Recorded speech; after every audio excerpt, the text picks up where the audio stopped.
Please welcome Dharmesh Mehta.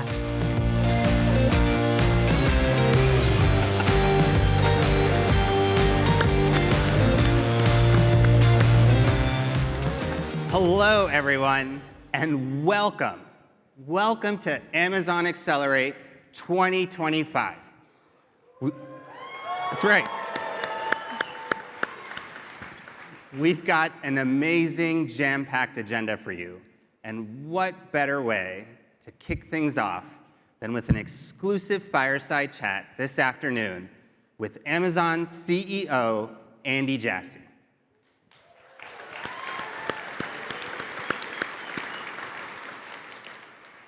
Now, Andy is a truly brilliant and inspirational leader who has driven innovation on behalf of customers and sellers at Amazon for over 27 years.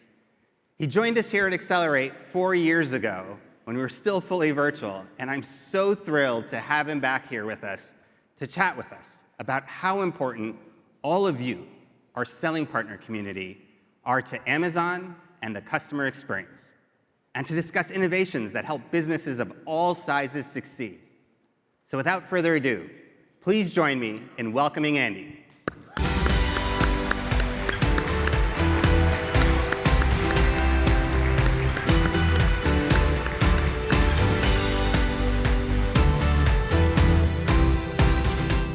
Welcome, Andy, and thank you so much for being here. It's great to be here with all of you. Thank you for having me.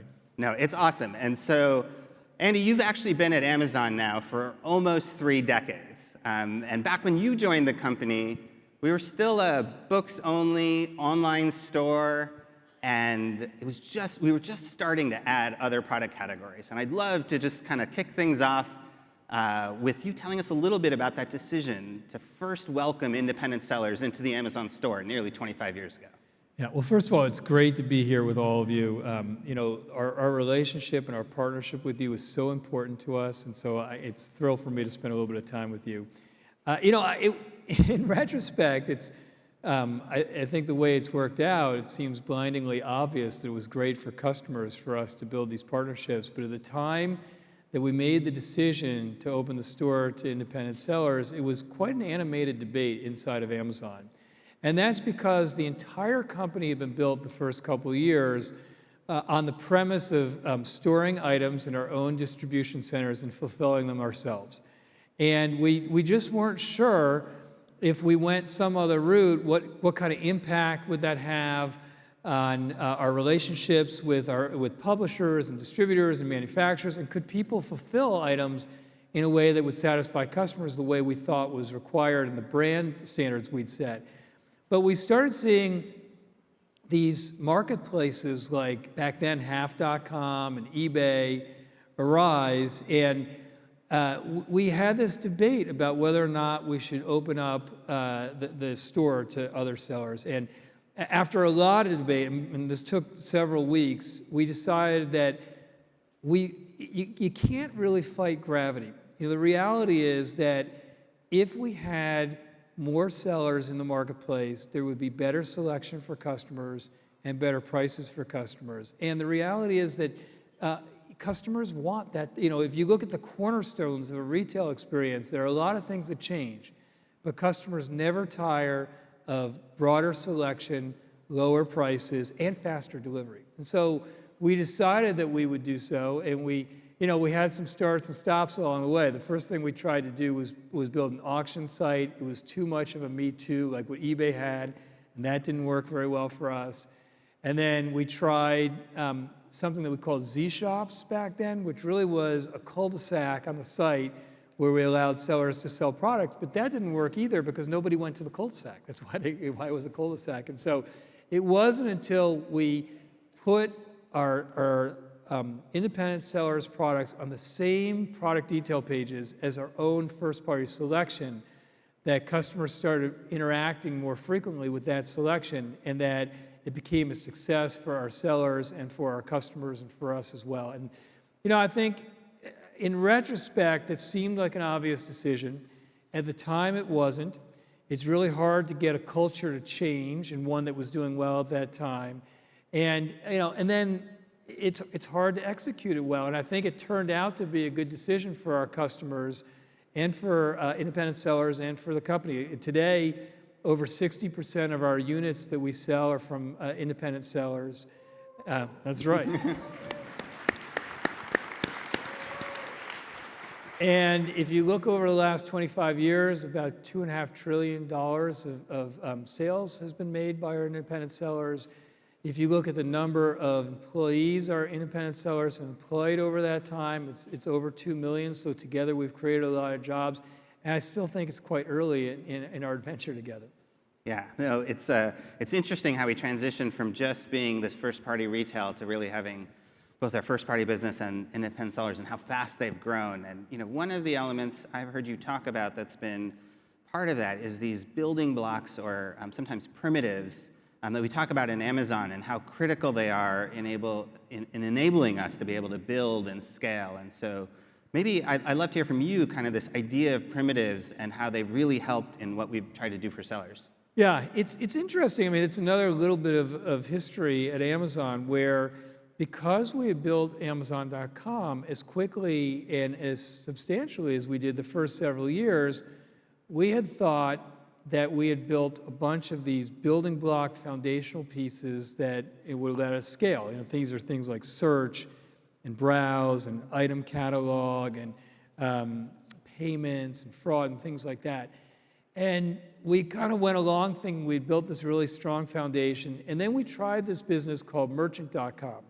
And what it was really allowing third-party merchants like a Target or a Marks & Spencer to use Amazon's e-commerce technology to fuel their own sites and to deliver those capabilities to those retailers, because they wanted all the key building blocks, and then they wanted to customize them. And it turned out, and they wanted all those components through application programming interfaces or APIs.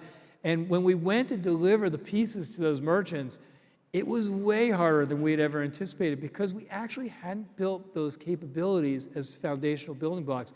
They were really kind of jumbled together as we were moving so quickly, scaling Amazon the first several years. So one of the things we had to go back and do, and it was really painful for us, was we had to go back to all those building blocks and rebuild them as foundational primitives. And around this same time, we were in the process of defining and building Amazon Web Services, which is our cloud computing set of services.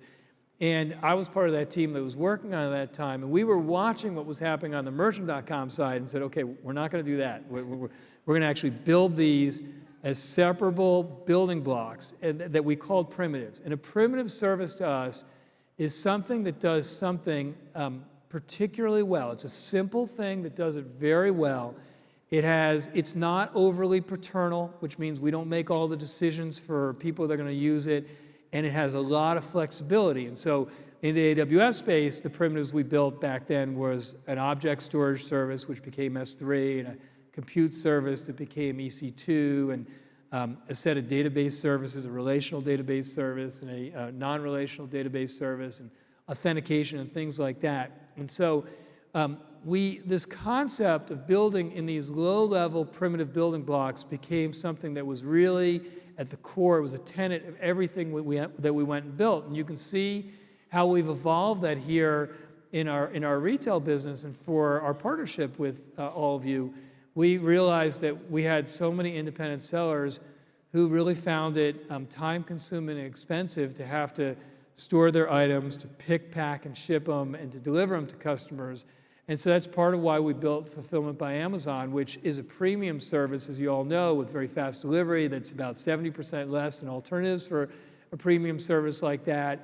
And then we had a number of customers and independent selling partners who said, I have my own websites too, and I really would love the opportunity to let your Prime customers be able to buy using the Prime brand and that fast, the one-click shipping, and then have that fast shipping. And so we built Buy with Prime, which also has been early on something that a lot of our independent selling partners have enjoyed.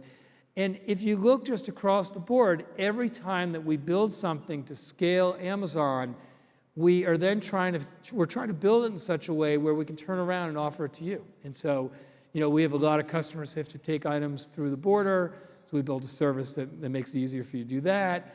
Then you need freight to get it to various locations. So we've built capabilities that do freight. We have a lot of our independent sellers who want their inventory to be upstream of our fulfillment nodes, and so we've built those upstream warehouses that you can use.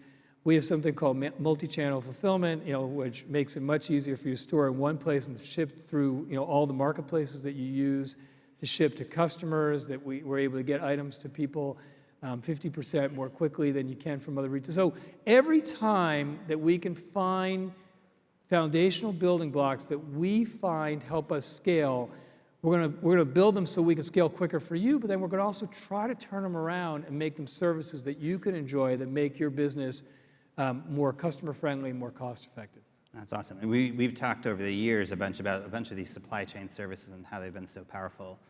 Beyond the things we build, I've seen you place a great emphasis on culture. And one of the things you've talked about as part of Amazon's culture is this notion of YQ, and our desire to ask lots of questions about why we're doing something or why we're not doing something and why. And I'd love if you could share with this audience, a little bit about, how do you see what is YQ and why is it so important to our innovative culture? Yeah. So, I think that Amazon is very much a why culture, and what I mean by that is that it's not top-down driven. It's not my way or the highway. It's not like, the senior person on a team says, this is what we're doing, and everybody says hub to and does it. It is a place that from the very beginning, in the 28 years I've been at the company, has always not just encouraged, but expected teammates to ask why. Why are we doing this? Why can't it be better? Why do we have to settle for these constraints? Why must it be done the same way it's been done for the last 20 or 30 years? And, asking those why questions, it can be annoying sometimes for people. You get a lot of people asking why, and the point is not to annoy people, but it's really to get at the root cause of why things have to be the way they are, and to really try to work around the constraints that everybody has accepted for a long period of time, but aren't great for customers. And I think we thought about that, as having a why culture, like there's IQ, there's EQ, this is kind of YQ, and somebody who has good YQ is not just good at asking questions, but asking questions, the right types of questions that get you down to the constraints that help you work around those constraints, and somebody who is not shy about continuing to ask questions when you haven't really gotten to the answer. I mean, there are many times, I'm sure you go through this yourself, Dharmesh, where I feel like I've asked the question four or five different times. I've asked the question, and I'm calculating in my head, and I just say, I don't still understand why we can't do something different than this. And then a lot of people will say, okay, this is too annoying to ask another question. But you have to keep asking questions until you really get to what that root issue is that you can't get through. And then somebody with high YQ also knows when you're at the point of diminishing returns. There are times where you've asked all the questions you can ask, and they're, either you've exhausted what you think you can do to work around those constraints, or there just isn't more to ask, and where you do have to move on and make decisions. And I think that we have this concept inside Amazon of one-way and two-way doors. And the way we think about it is that the overwhelming majority of issues that we all face in our jobs are two-way doors, which means if you make the wrong decision, after you've walked through that door, you can walk back through it and not much harm. And there are a small number of one-way door decisions that you have to make more slowly, more methodical, because if you get it wrong, it's just very difficult to walk back. But both of those ideas of two-way and one-way doors assume that the door is unlocked. And the reality is that when you're inventing, you are often trying to work your way around doors that are locked. And if you have a Y culture and you have high YC, and you ask enough questions the right way with a smart group of people, you have a much better chance of unlocking that door and inventing. Super interesting. I've certainly heard you ask me why multiple times, and you unearthed some interesting things about assumptions we were making that we don't have to make. It's maybe a great segue to my next question, which, even more broadly, I've heard you talk about wanting Amazon to really operate like the world's largest startup. And I'd love for you to elaborate, when you think about the world's largest startup, what does that mean to you? And how do we help, foster a culture of being the world's largest startup at a place like Amazon? And so that's kind of one question. Maybe I'll tag on a second part, which is, in addition to that, how can the business owners in this room, who are sometimes, small and medium-sized businesses, how can they benefit from that in their own organizations? Well, everybody has different culture, and everybody may want to operate differently. And but I think for us at Amazon, we have always thought of ourselves as insurgents and as a startup, albeit a large startup, and one that's gotten larger over time. But we aspire to be the world's largest startup, and at our size, it's not simple. You have to be very intentional about it, given the number of employees we have and the number of businesses and geographies that we're in. And I think there are a number of things that are important if you want to try to build an environment that's entrepreneurial like that. I think the first thing is that you have to make sure that you are using technology, not because the technology is cool, but to solve a real customer problem. And we're fortunate, and the technology we work on happens to be very interesting and exciting, but we're not using it for the sake of using it. We are always trying to solve some sort of customer problem. And so I think that's the first thing. Startups are, you can't exist for very long as a startup if you're not solving a customer problem. And as you get larger, it's easy to have lots of groups of people that just fall in love with an idea or technology, and the company's not going to run out of money if they're not actually solving a customer problem, and you have to be religious about that. I think the second thing is who you hire.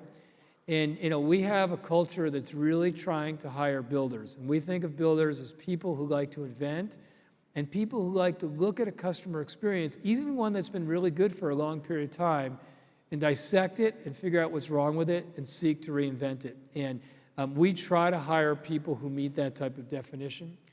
And then I think you want a culture of high ownership.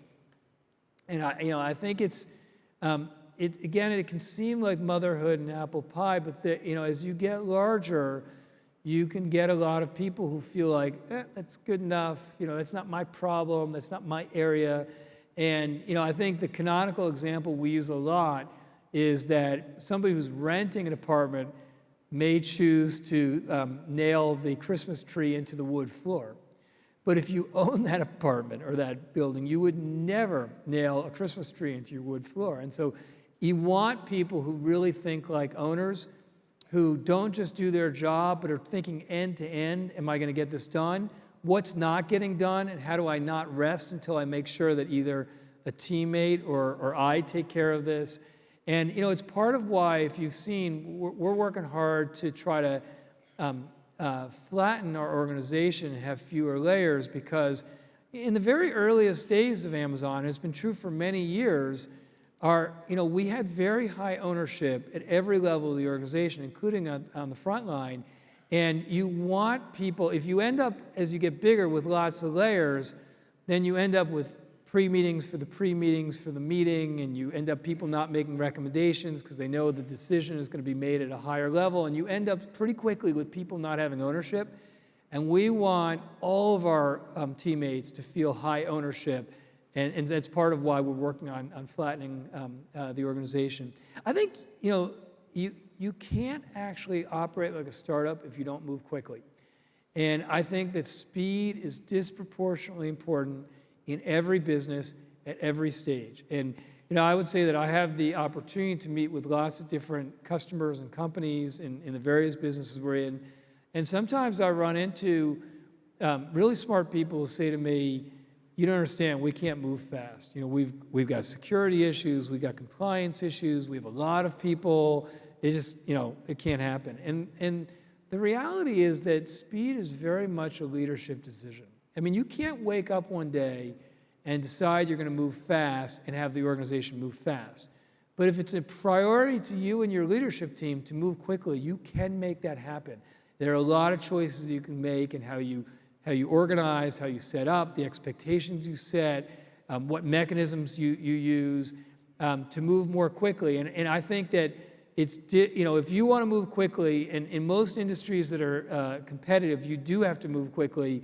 That is an important part of being a startup. And I think just related, you have to look in your own organizations and ask yourself, do I have bureaucracy that I want to root out? Because I would say that bureaucracy is really anathema to startups and to entrepreneurial organizations. And as you get larger, it's really easy to accumulate bureaucracy, and a lot of bureaucracy that you may not see. We did something about a year ago where we started this no bureaucracy email alias, where we said anybody who thinks we're doing something bureaucratic, and process does not equal bureaucracy, but something that's bad process, we'll read it and we'll action it. And we've gotten about 1,500 emails over the year or so. And some of the emails are, I don't like this manager, and it's not really bureaucracy, but there are many of them that really are processes that we looked at and said, why are we doing this? This is bureaucratic, or this is too heavyweight. And we've changed about 450 to 500 processes in the last year from that. But no person at any organization wants bureaucracy, and if you want to move fast, you have to root that out. And then I'd just say the other couple things is you have to be willing, you have to be scrappy, and as when you're a really small business, it's easier to be scrappy in many ways because you just don't have the funds to have too many people. But as you have some success, it's easy for teams to tell you, to get this started, I need 25 people, or I need 30, and a lot more people than what you got started with. And you have to keep remembering your roots and how useful it is to be scrappy and to learn your way into building a larger team. And then you do have to be comfortable with failure, and taking risks. And if you are going to move quickly, and you're going to be entrepreneurial, you can't control everything, and you are going to make mistakes, and you are going to have failures, and you have to be willing to take risks to have meaningful returns. And those, to me, are all components of really trying to operate like the world's largest startups. And each of you have your own businesses of differing sizes and different stages right now. And you may have other things that you would add to that list, but my guess is at least several of those may be applicable. Yeah, absolutely. Well, I've somehow made it multiple questions in without saying the two-letter word that's on a lot of people's mind these days, which is just AI. Is such a huge topic. And I don't think it'd be appropriate to leave this conversation without talking about AI and how Amazon's thinking about AI and how you think AI can help sellers grow their businesses. Yeah. If your mission is to make customers' lives easier and better every day, which is ours across all our businesses, and if you believe that AI is going to be the most transformative technology of our lifetime, which I also believe, then you can't help but to invest really substantially in AI, which is what we're doing. And you can see that in all sorts of areas. If you look at, you can see it in our infrastructure that we're building in AWS, where we're building custom silicon to give you better price performance on training and inference in AI.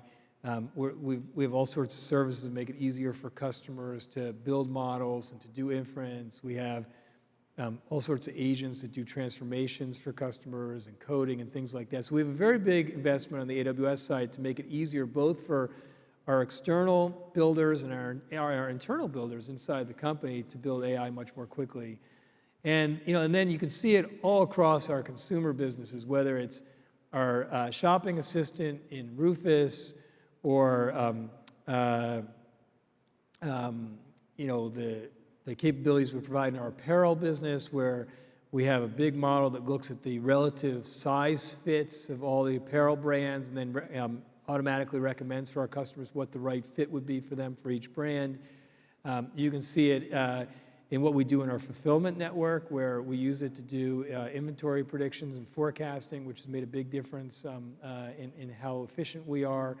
And you can see it in what we're trying to do in our offerings and our capabilities with all of you. And you look at features and capabilities like Seller Assistant, which we used to call Project Amelia, which makes it easier for you to ask all sorts of questions about the best way to sell on the platform, to things like our bulk AI listings features, which make it much easier to get your entire catalog onto Amazon. If you haven't used it yet, I really encourage you to do so. It makes it much easier. To enhance my listings, which makes it much easier for you to be able to evolve all of your listings and provide better content. To AI-generated A+ content, which makes it much easier for sellers to have great detail pages with great content, to our video generator, which makes it much simpler to create video assets around your products.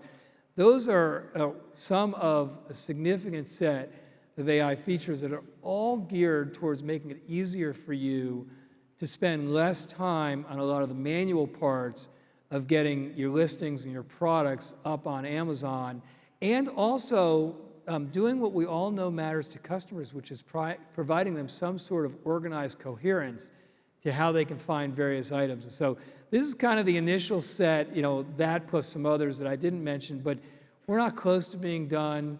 I'm giving you additional tools. And I would just also say, if there are real problems that bother you, make sure you share them with the team, obviously in the next couple of days, but don't limit it to the next couple of days, because the needs and the technology is very dynamic.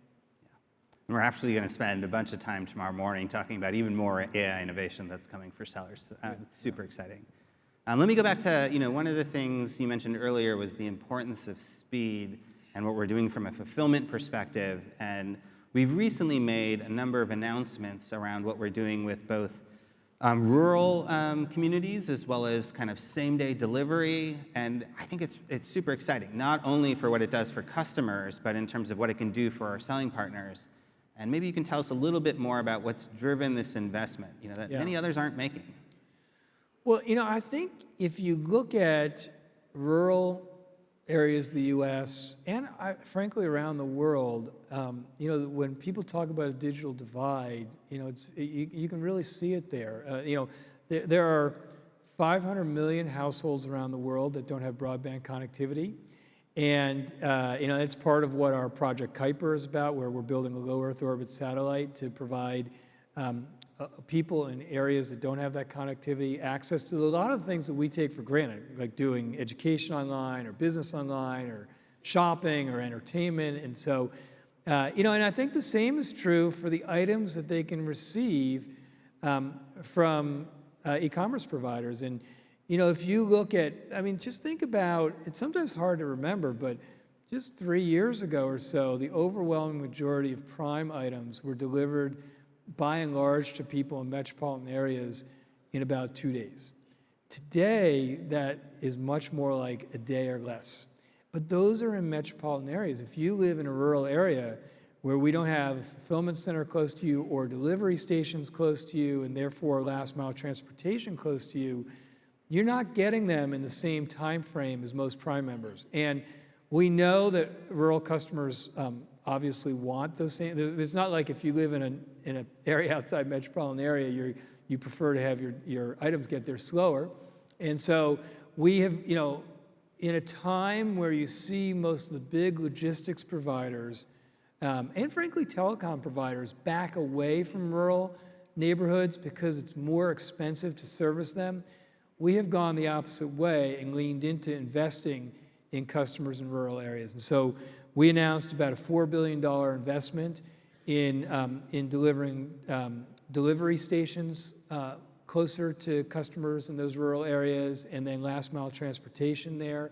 We're in the process of building that, but even in the last 4 months, about 60% more of our customers in rural areas are getting items within 1 day delivery, 1 to 2 day delivery, which is a pretty dramatic change from where things have been. And we're not done building that out. So I think, I do believe it's great for those consumers. I think it's great for this group because what we see over and over again, and we run tests all the time about this, is that when we're able to offer our consumers faster delivery times, even by a few hours, but particularly if you talk about a day or 2 days or 3 days, it makes a massive difference in their likelihood to buy. And what you find is when you're able to deliver more quickly, consumers consider you for a lot more purchases, and when they think about something they want to buy, they end up starting with you more, and so it's great for this group of people as well. All right, well, maybe one final question, which is just independent sellers play such a huge role in Amazon's store. And I'd love to hear from you, just kind of how do you think about that role of independent sellers at Amazon? Well, as I opened with, I think that, for us, consumers and sellers are at the very top of the list of customers that we try to make their lives better every day. And so I think that the partnership that we have and the work we're doing together, it's wildly important and strategic to all of us and to me. And I would say that I think our collaboration is probably the most compelling and substantial collaboration in the history of retail. If you think about the union of all the independent sellers and Amazon and all the consumers that we have, what we've made possible for consumers, the selection they have, the low prices they have, the delivery speed that they have, there's really been nothing like it. And I think also the number of if you just the average seller in our marketplace, I think grosses over $295,000 in annual sales, and we have 55,000 sellers who gross over $1 million of annual sales. I mean, these are the way that we have built experiences for consumers and then enabled lots of businesses together to have much larger or more meaningful businesses than otherwise would be the case is pretty unusual. And there are all sorts of examples, but I'll cite one of them, which I'm going to have the luck of getting a chance to meet this entrepreneur. But Lily's in Charleston, South Carolina. So Tracy Richardson, inspired by her dad and her Aunt Lily, built a business making spices and sauces, and they started with a small store. And it was inspired, by the Gullah culture, which is kind of the people and culture in the regional areas of South Carolina and Georgia and in the kind of that nearby Sea Islands. And they started in a small store, and then started providing their products to small markets and groceries. But then during the pandemic, and this happened a lot during the pandemic, it just changed the way we all thought about our lives and we all thought about our work. And not to mention the fact that for about 9 months to a year, everything was shut down. And so Liz went all in on selling in the marketplace. And since that time, their sales have increased 156%. And it just, selling more broadly on Amazon, instead of having to find a way to somehow be able to spend, a ginormous amount of money on advertising and then hoping you could attract them to your store, your storefront, they get to use Amazon as their marketing tool and their focus groups and, national distribution. And, I think it's really meaningfully changed what that business has become and what it has a chance to become over time. And that's one of many stories and examples that exist here. I think what we're doing together is very unusual. I think it's the technology that transformation that we're seeing with AI is going to make it even easier and more compelling for you all to be able to sell and for us to collectively be successful together. And I'm really appreciative that we're on this adventure together. I still think it's very early days. Awesome. Well, thank you, Andy, for your inspiring words and what it truly has been over many years, your unwavering support for our selling partner community. We really appreciate you being able to be here to help us kick off Accelerate 2025. And I want to thank all of you for joining us this afternoon. We have a lot in store over the next few days. And I look forward to seeing all of you at the welcome reception tonight and then back here tomorrow morning for our first general session. Awesome. Thank you, Andy. Thank you, guys. Thank you, guys.